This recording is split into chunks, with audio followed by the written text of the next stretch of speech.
যুবক ঘোড়ার পিঠে সাওয়ার হয়ে রওনা দিয়ে দিল। মদিনা শরীফের কাছাকাছি পৌঁছে যুবক বিশ্রাম নিল একটা খেজুর বাগানে। প্রচন্ড রোদ, এই রৌদ্র থেকে বাঁচার জন্য খেজুর বাগানে আশ্রয় নিল। খেজুর বাগানে সে বিশ্রাম নিল। ঘোড়াটা বেঁধে রাখলো, কিন্তু ঘুমন্ত অবস্থায় ঘোড়াটা রশি দিয়া পাশের একটা জমিতে দেয়া, এই জমির মধ্যে ছোট ছোট চারা লাগানো ছিল, চারাগুলো নষ্ট করে ফেলতেছে। যুবক তো ঘুমন্ত, সে জানে না। জমির মালিক জমি দেখার জন্য আসলো, আইসা দেখি তার লাগানো ছোট ছোট চারাগুলা এই ঘোড়াটায় সব শেষ করে ফেলছে, নষ্ট করে ফেলছে। মালিকের মন খারাপ হবেই। মালিক একটা পাথরের টুকরা হাতে নিয়ে ওই ঘোড়ার দিকে গিরি মারলো, মাথার মধ্যে পড়লো। মাথার ফাইটটা রক্ত বের হয়ে ঘোড়াটা এখানে পড়ে গেল। এইবার জমির মালিক টেনশনে পড়ে গেল, হায় আমি তো ঘোড়াটা মেরেই ফেললাম, আমি তো বুঝি না ঘোড়াটা মরেই যাবে। হায় হায়, মাথার মধ্যে লাগলো, মাথা ফাইটটা রক্ত বের হয়ে মরলো। বুড়া মানুষটা জমির মালিক একটু বড় ওই যুবকের ঘুম ভাঙলো। ঘোড়া খুঁজতে খুঁজতে এসে দেখে তার ঘোড়ার লাশ, পাশে একটা বুড়া মানুষ এসে আমার ঘোড়াকে কেউ মারলো। জমির মালিককে, বাবা ঘোড়াটা তোমার, কেন মারছেন? আমার জমির এই চারাগুলো মাত্র লাগাই না, তোমার ঘোড়ায় সবগুলা চারা নষ্ট করে ফেলেছে, সেজন্য আমি রাত্রে একটু দুঃস্বপ্ন একটা ঢিল মারছি রে বাজান। আমি বুঝি না তার মাথাটা ফেটে যাবে আর রক্ত শূন্য হয়ে ঘোড়াটা মরে যাবে। বুঝতে পারি নেই বাবা, একটু বোঝার চেষ্টা করো।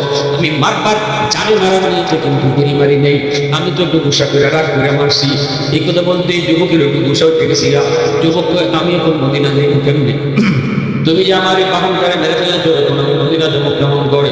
এই কাজটাকে তুমি ঠিক করছো। ওই এই বুড়া মানুষটার এসে একটা ঘুষি মারছে, ঘুষি মারতে এই বুড়া মানুষটা পিছন দিক দিয়ে পড়ে গেছে। পড়তে তার মাথাটা পড়ছে একটা পাথরে, পাথর পড়তে বুড়া মানুষটার মাথাটাও ফেটে গেছে। এই মাথা ফেটে রক্ত বের হওয়া শুরু হয়েছে, রক্ত শূন্য হয়ে এই বৃদ্ধ মানুষটাও এখানে মরে গেছে। এখন তো যুবক অবাক, হায় আমি তো মারা হত্যা করার জন্য এরকম আঘাত করি নেই, জানি মারার লাগে তো আমি মারি নেই। হায় হায়, আমি কি করলাম? আমি তো এখন খুনি হয়ে গেলাম, আমি তো মানুষের খুনি হয়ে গেলাম। আল্লাহর আদালতে আমি খুনি হয়ে দাঁড়াবো না? গো না, আমি আল্লাহ আদালতে খুনি হয়ে দাঁড়াইতে পারবো না। না না না, হ্যাঁ আমি কি করলাম? ও মালিক, আমি কি করলাম? আমি তো ইচ্ছা করে মারি না, আমি তো ইচ্ছা করে তারে মারি না, হয়ে তো গেছে, খুন তো হয়ে গেছে।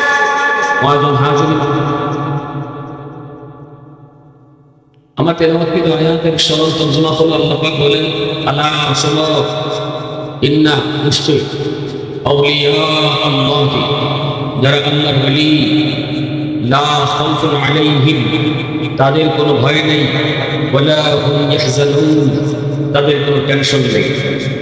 আল্লাহ বলতেছেন, যারা আল্লাহর ওলি তাদের কোনো ভয় নেই, কোনো টেনশন নেই। তাদের জীবনে যত ভয়ভীতি আসবে, আল্লাহর ওলিদের জীবনে যত ভয়ভীতি আসবে, আল্লাহর ওলিদের জীবনে যত টেনশন পেরেশানি আসবে, সব কিছুর জিম্মাদার আল্লাহ নিজে হয়ে যাবেন। সুবহান, আরো জোরে করে সুবহান। আল্লাহর ওলিরা শুধু ভয় করে কারে? আওয়াজ হয়নি, আরো জোরে কারে? আল্লাহর ওলিদের অন্তরে ভয় শুধু কা? আরো জোরে কা? এজন্যই তো সিলেটের জমিনে শাইখে কাকিয়া রহমতুল্লাহ আলাইহি যখন যৌবনকাল, তখন এরশাদের দিন, ওই সময় সিলেট আলিয়া মাদ্রাসার মাঠে একটা এক্সিবিশন হইব, বিশাল একটা যাত্রা। এই যাত্রায় বিভিন্ন গায়িকা নায়িকা আইনা নাচানো হবে, শুরু হয়ে গেছে অলরেডি।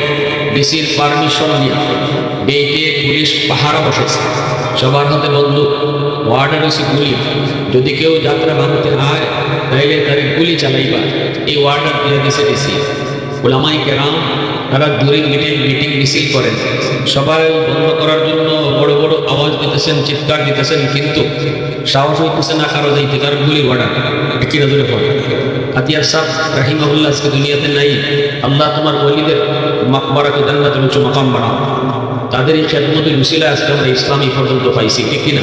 আজকে মজপুরি হুজুর এখানে নাই, আল্লাহ বলি বহুত বড় বলি এই পরিবেশে বাগান সাজায় গেছেন আপনাদের এলাকায় নাই, কিন্তু আদর্শ রেখে গেছে, ঠিক কিনা? আল্লাহর বলিরা চলে যায় কিন্তু আদর্শ রেখে যায়, আদর্শ রেখে যায়। তো কাতিয়ার সাহেব তিনি বলতেছেন যে তোমরা শুধু খালি এখানে ওয়াজ করে লইব, গরম গরম বান্ধি লইব, সামনে তো দেখতে হইব, রোদের বললে তো আডা, চলো আমার সাথে চলো। এই মহিলা তিনি হাঁটা শুরু করলেন, ওনার পিছনে হাজার হাজার মানুষ, ওলামায়ে কেরাম সামনে গেছেন গেটের কাছে, যাওয়া মাত্র পুলিশের তো এরকম বন্দুক রেডি করা। উনি পুলিশের কাছে গেছেন, যাইয়ে নিজের পাঞ্জাবি আমাদের উস্তাদরা যারা ছিলেন তারা নিজের চোখে দেখছেন। তারা বলেন আমরা দেখলাম যাইয়ে হুজুরের টান দিয়া পাঞ্জাবির বুতাম ছিঁড়ে ফেললেন, বুকটা দেখায় বলতেছেন গুলি করো বেড়ে রাস্তা।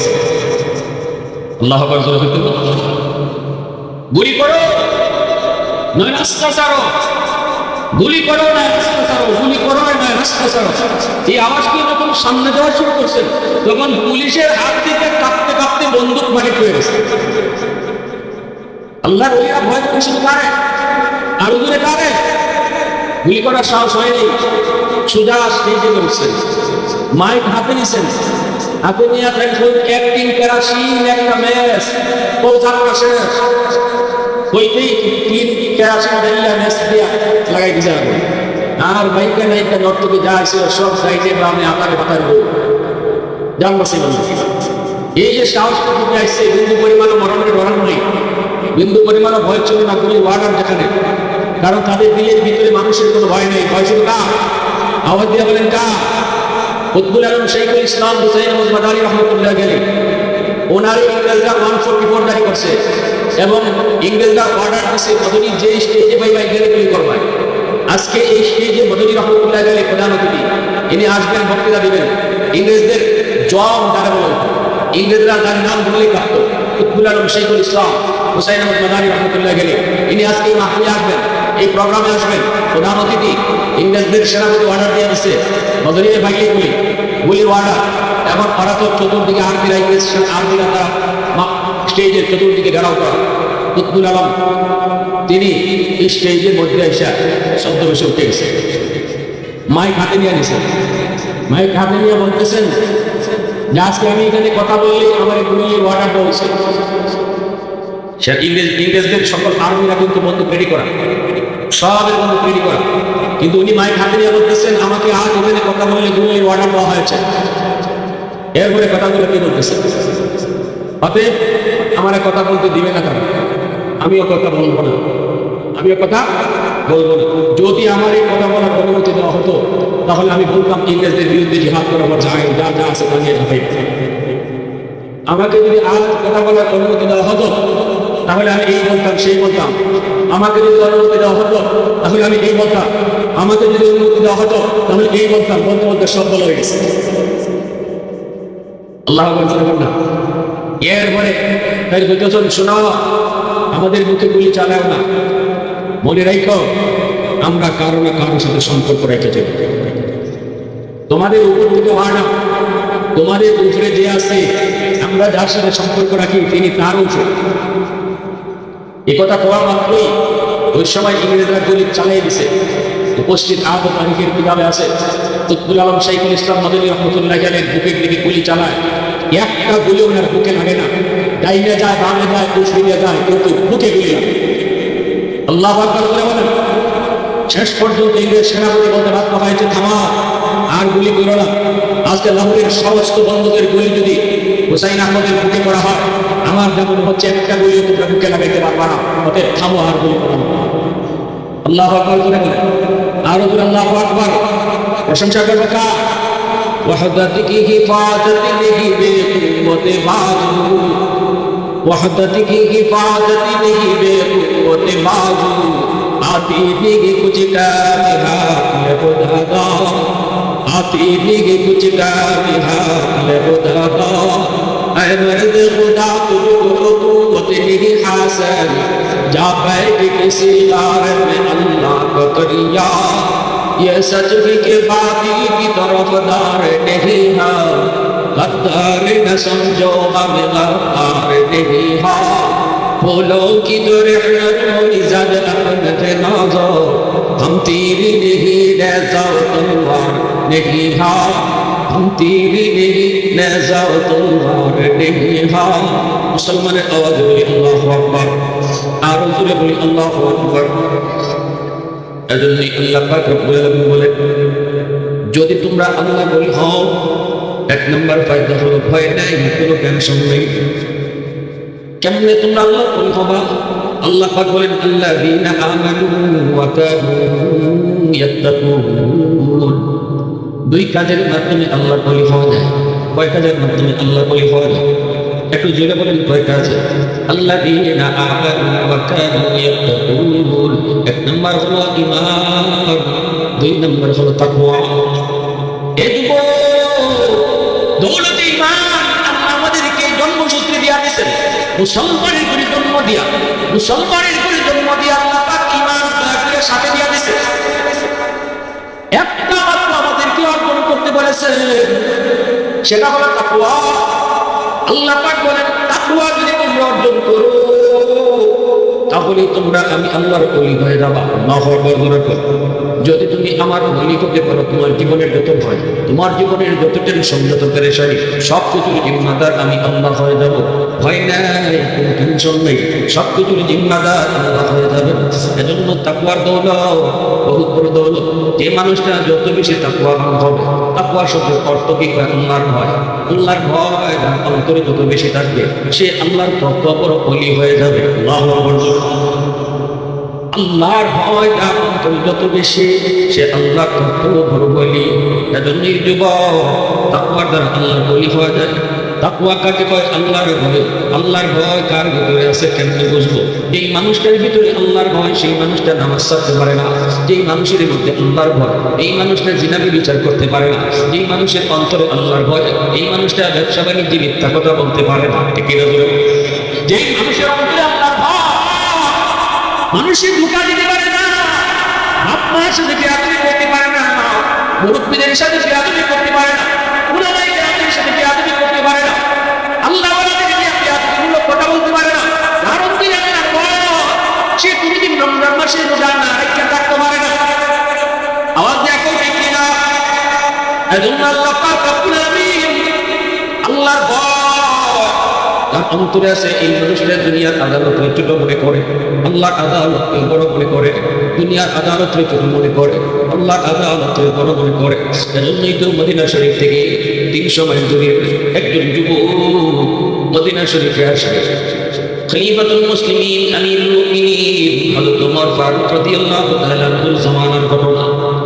যুবক ঘোড়ার পিঠে সওয়ার হয়ে রওনা দিয়ে দিল। মদিনা শরীফের কাছাকাছি পৌঁছে যুবক বিশ্রাম নিল একটা খেজুর বাগানে। প্রচন্ড এই রৌদ্র থেকে বাঁচার জন্য খেজুর বাগানে আশ্রয় নিল। খেজুর বাগানে সে বিশ্রাম নিল। ঘোড়াটা বেঁধে রাখল, কিন্তু ঘুমন্ত অবস্থায় ঘোড়াটা রশি ছিঁড়া পাশের একটা জমিতে দেয়া, এই জমির মধ্যে ছোট ছোট চারা লাগানো ছিল, চারাগুলো নষ্ট করে ফেলতেছে। যুবক তো ঘুমন্ত, সে জানে না। জমির মালিক জমি দেখার জন্য আসলো। আইসা থেকে তার লাগানো ছোট ছোট চারাগুলা এই ঘোড়াটাই সব শেষ করে ফেলছে, নষ্ট করে ফেলছে। মালিকের তো একটু মন খারাপ হবেই। মালিক একটা পাথরের টুকরা হাতে নিয়ে ওই ঘোড়ার দিকে ঢিল মারলো, মাথার মধ্যে পড়লো। মাথার ফাইটটা রক্ত বের হয়ে ঘোড়াটা এখানে মেরে গেল। এইবার জমির মালিক টেনশনে পড়ে গেল, হায় আমি তো ঘোড়াটাকে মেরেই ফেললাম, আমি তো বুঝি না ঘোড়াটা মরেই যাবে। হায় হায়, মাথার মধ্যে লাগলো, মাথা ফাইটটা রক্ত বের হয়ে মরলো। বুড়া মানুষটা জমির মালিক একটু বড় ওই যুবকের ঘুম ভাঙলো। বুড়া খুঁজতে খুঁজতে এসে দেখে তার বুড়ার লাশ, পাশে একটা বুড়া মানুষ। এই সেই তো আমার বুড়াটাকে কে মারলো? জমির মালিক কই, বাবা কেন মারছেন? আমার জমির এই চারাগুলো মাত্র লাগাইলাম, তোমার বুড়ায় সবগুলা চারা নষ্ট করে ফেলেছে। সেজন্য আমি রাগ করে একটা দুঃসময় একটা ঢিল মারছি রে বাজান। আমি বুঝি না তার মাথাটা ফেটে যাবে আর রক্ত শূন্য হয়ে পুরোটা মরে যাবে। বুঝতে পারি নেই বাবা, একটু বোঝার চেষ্টা করো। আমি বারবার জানে মারার নিয়তে কিন্তু ঢিল মারি নেই, আমি তো একটু গুসা করে রাগ করে মারছি। এই কথা বলতে যুবকের একটু গুসা উঠেছি। যুবক আমি এখন মদিনা যাইব কেমনি? তুমি যে আমার এই বাহুটায় মেরে ফেলেছো, এখন আমি মদিনা যাবো কেমন করে? এই কাজটাকে তুমি ঠিক করছো। ওই এই বুড়া মানুষটা এসে একটা ঘুষি মারছে, ঘুষি মার দিয়ে বুড়া মানুষটার পিছন দিক দিয়ে পড়ে গেছে। পড়তে তার মাথাটা পড়ছে একটা পাথরে, পাথর পড়তে বুড়া মানুষটার মাথাটাও বাইটে গেছে। এই মাথা বাইটে রক্ত বের হওয়া শুরু হয়েছে। রক্ত শূন্য হয়ে এই বৃদ্ধ মানুষটাও এখানে মেরে গেছে। এখন তো যুবক বাবা, হায় আমি তো মারা হত্যা করার জন্য এরকম আঘাত করি নেই, জানে মারার লাগে তো আমি মারি নেই। হায় হায়, আমি কি করলাম? আমি তো এখন খুনি হয়ে গেলাম, আমি তো মানুষের খুনি হয়ে গেলাম। আল্লাহর আদালতে আমি খুনি হয়ে দাঁড়াবো না গো না, আমি আল্লাহর আদালতে খুনি হয়ে দাঁড়াইতে পারবো না। না না না, হ্যাঁ আমি কি করলাম? ও মালিক আমি কি করলাম? আমি তো ইচ্ছা করে মারি না, আমি তো ধরে মারি নাই, ভয়াত কিছু